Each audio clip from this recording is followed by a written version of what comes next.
हरे कृष्णा, मैं गला कृष्णा सी हम आपके लिए आज भगवद गीता के श्लोक लाए हैं। आज का अध्याय है 4 और श्लोक है 16, 17 और 18। तो आज का श्लोक 16 नंबर श्लोक।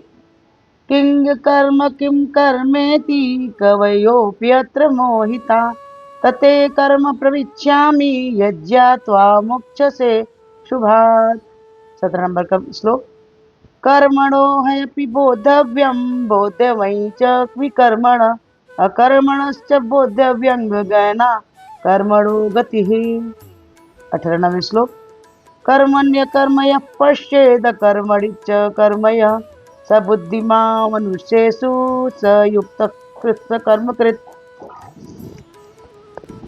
16 नंबर श्लोक का अर्थ है कर्म क्या है और कर्म क्या है इसे निश्चित करने में बुद्धिमान व्यक्ति भी मोहग्रस्त हो जाता है। अतएव मैं तुमको बताऊंगा कि कर्म क्या है, जिसे जानकर तुम सारे अशुभ कर्म से मुक्त हो जाओगे।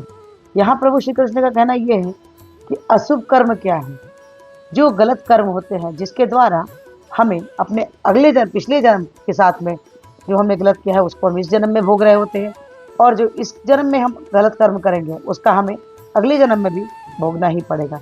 तो यहाँ प्रभु बता रहे हैं, समझा रहे हैं कि किस प्रकार तुमको अकर्म से बचना है।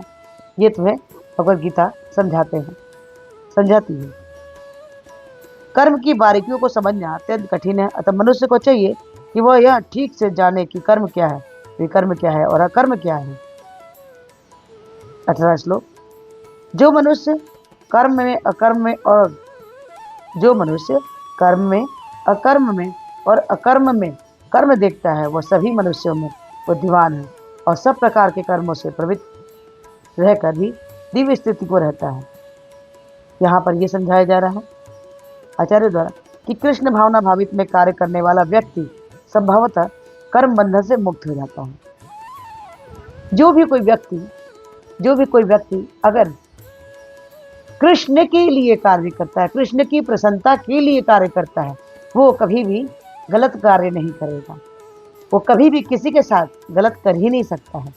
यहाँ आचार्य द्वारा यही समझाया जा रहा है कि जो भी कोई विद्वान व्यक्ति होता है वह कृष्ण के लिए सारे कर्मों को उनके लिए कर देता है, सब कुछ प्रभु श्री कृष्ण के लिए समर्पित कर देता है, जिससे उसका जीवन आनंदमय बन जाता है, कृष्णमय बन जाता है। और जब आप कृष्णमय जिंदगी जीते हैं, कृष्ण के लिए जीवन जीते हैं, तो वो तो उत्तम ही होगा ना, है ना। आज का श्लोक आपको कैसा लगा? अच्छा लगा हो तो लाइक कीजिए, शेयर कीजिए, सब्सक्राइब कीजिए।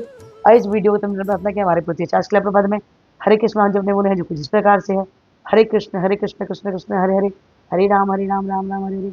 तो हरे कृष्ण हम जपिए और कृष्ण के सबसे प्यारे बच्चे बन जाइए। हाथ से एक माला जपिए, अच्छा लगता था 2, 2 से 4, 4 से 6, 6 से 8, 8 से 16 माला पिए और कृष्ण के हेतु के बाकी पात्र बन जाइए। हरे कृष्णा, राधे राधे।